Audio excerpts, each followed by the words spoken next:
जी हाँ, खंडवा शहर की एकमात्र पेंट की दुकान जो है भारत सरकार द्वारा ISO प्रमाणित, जहां आप पाएंगे एशियन पेंट्स और ड्यूलेक्स पेंट्स की सारी रेंज और भारतीय रेलवे में लगने वाला एपॉक्सी पेंट्स। साथ ही हमारे यहाँ वाटरप्रूफिंग केमिकल की सारी रेंज उपलब्ध है और मकान में लगने वाले दीमक का काम भी किया जाता है। अधिक जानकारी के लिए संपर्क करें राजा पेंट्स, बॉम्बे बाजार, खंडवा। चलिए, आप सभी का आज के प्रेस ब्रीफिंग में स्वागत है।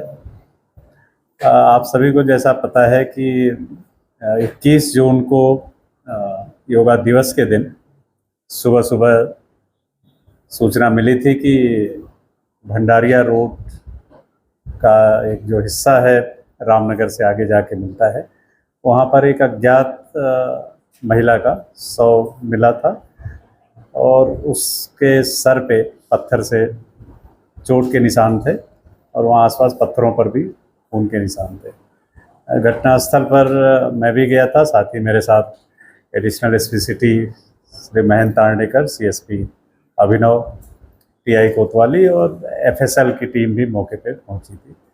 घटनास्थल को देखने के बाद वहाँ पर कुछ बियर की बोतल, एक पन्नी जो देसी शराब की होती है वो, और कुछ वहाँ पे मृतिका का मोबाइल, इसकी स्कूटी भी वहाँ पे मौके पे मिले थे। तत्समय मृतिका अज्ञात थी। बाद में जब आसपास के लोग वहाँ पर आए, उसका रहना पाया गया था। चूँकि अज्ञात था पूरे मामला, और उस मामले को लेके सबसे पहले हम लोगों के पास चैलेंज था कि घटना कितने बजे हुई, कैसे हुई। इसको लेके जितने हमारे पास CCTV फुटेजेज हैं और अन्य एविडेंस थे, उसके आधार पर ये बहुत बड़ा एक टास्क था कि ये इस्टेब्लिश किया जाए कि कितने बजे उसके साथ एक्चुअल घटना हुई और कहाँ कहाँ वो महिला शाम को देखी गई। उसमें हमारे लोकल थाने की टीम, साइबर की टीम और जो हमारे CCTV देखते हैं, रेडियो के जो हमारे अधिकारी हैं, इन्होंने बहुत मेहनत की और मुझे लगता है कि 100-150 अलग अलग उन्होंने CCTV कैमरों को खंगाला और उसके बाद ये इस्टेब्लिश हुआ कि रात में 8 बजे के बाद वो महिला घटनास्थल जहाँ था उस तरफ जाते हुए देखी गई। एक स्कूटी भी देखी गई, साथ में एक ऑटो भी देखा गया था, उसका भी बार बार आना जाना वहाँ पर। अलग अलग टीमें हम लोगों ने बनाई, न केवल थाना कोतवाली बल्कि उसमें हमारे DSP के भी कुछ थे और बाहर के भी थानों के कुछ कर्मचारी और साइबर सेल की टीम। वहाँ के डिजिटल हम लोगों ने पूरे प्रयास किए कि कोई न कोई क्लू मिले, लेकिन शुरुआती दौर में हम लोगों को ऐसा कोई महत्वपूर्ण सीधे सीधे सुराग नहीं मिला जिसके आधार पर हम लोगों को ये पता चल जाए कि किन लोगों ने की है। और आपको पता होगा कि हमारे एडिशनल SP सिटी और CSP पूरे दिन भर, रात भर लगातार कई दिनों तक कोतवाली क्षेत्र में, कोतवाली में बैठे रहे, अलग अलग लोगों से पूछताछ करते रहे। साथ ही बार बार घटनास्थल पे भी गए, आसपास जिन लोगों पे भी संदेह था वहाँ भी उन्होंने पूछताछ करी। इसी बीच में एक बड़ी महत्वपूर्ण सूचना प्राप्त हुई कि कुछ रामनगर मल्टी के लोग हैं, उसमें से एक व्यक्ति घटना दिनांक से ही मिसिंग है। उस पर जब हमारी टीम ने काम किया तो उस टीम से ये पता चला कि एक प्रमुख आरोपी संदिग्ध वो नासिक के आसपास उसके होने की सूचना प्राप्त हुई। तो ज्वाइंटली एक ऑपरेशन किया गया जिसमें TI कोतवाली ने खुद लीड किया। यहाँ से गए वो महाराष्ट्र। साथ ही यहाँ एक जो दूसरा साथी था उसका नाम विनोद है, जिसको यहाँ पे पूछताछ के लिए उठाया और साथ ही कल उसको महाराष्ट्र जाके नासिक के पास से राधे जो एक आरोपी है उसको वहाँ से उठाया।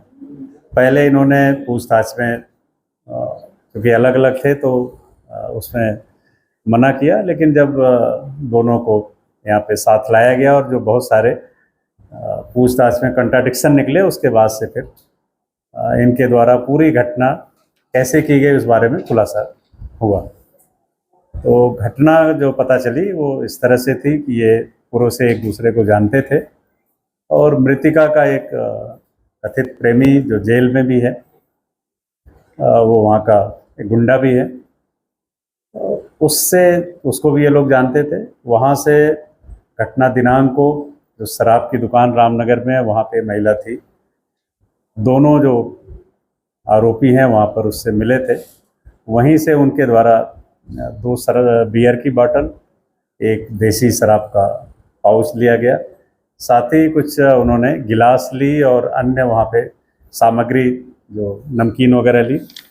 उस बात का भी वेरिफिकेशन उस दुकान से हुआ कि ये वहाँ पे गए थे मौके पे। फिर ये वहाँ से घटनास्थल पे पहुँचे।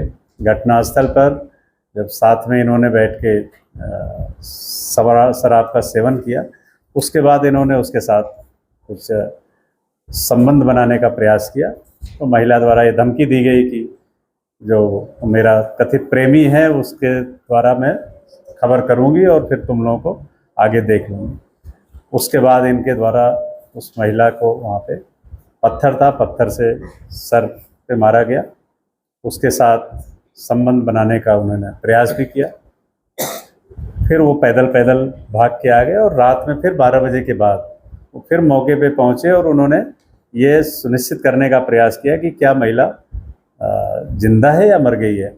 वहाँ फिर उन्होंने वहाँ पे बड़े पत्थर 2 पड़े थे, उस पर उसको सर को दिया, उस पर पत्थर के बीच में मारा, जिसके कारण उसका मृत्यु पहले भी हो गई थी और जो विभत्स तरीके से उसका चेहरा उसमें चोटीला हुआ था। घटनास्थल पे इस तरह की घटना करने के बाद एक आरोपी यहीं पे था, विनोद, जो यहाँ की जानकारियाँ बताता रहता था, और दूसरा आरोपी घटना दिनांक की सुबह ही यहाँ से नासिक में एक डेरा था, डेरे पे पहुँच गया था और वहाँ फिर पुलिस ने हिकमत अमली से जानकारियाँ इकट्ठा की। उसकी जो बाइक थी उस पर खंडवा का जो MP 12 नंबर है, यहाँ का नंबर उस पर था। उसके आधार पर इन्होंने घेराबंदी करके आरोपी को पकड़ा।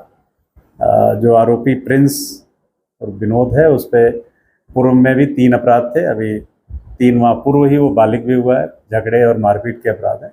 दूसरे आरोपी पे अभी पुलिस की जानकारी में कोई अपराध नहीं है। इस पूरे चूँकि बहुत ही सनसनीखेज मामला था, आप सबने उसको देखा था, तो मैंने 2 दिन बाद ही उस पर 10,000 रुपये का इनाम भी घोषित किया था।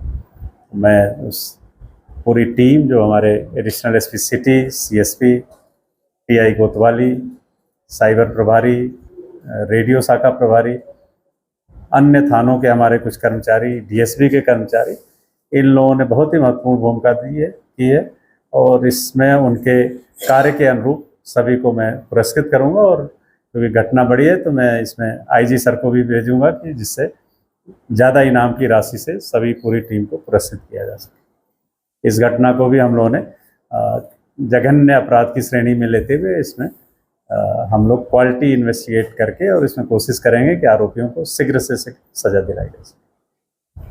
Thank you. ये रिपोर्ट में आ गई क्यों अभी ये अभी क्योंकि PM रिपोर्ट और इनके जो बयान है उसके बाद उसके पूरे तथ्यों को लेके उसमें धारा हम लोग बलात्कार की धारा को बढ़ाएंगे।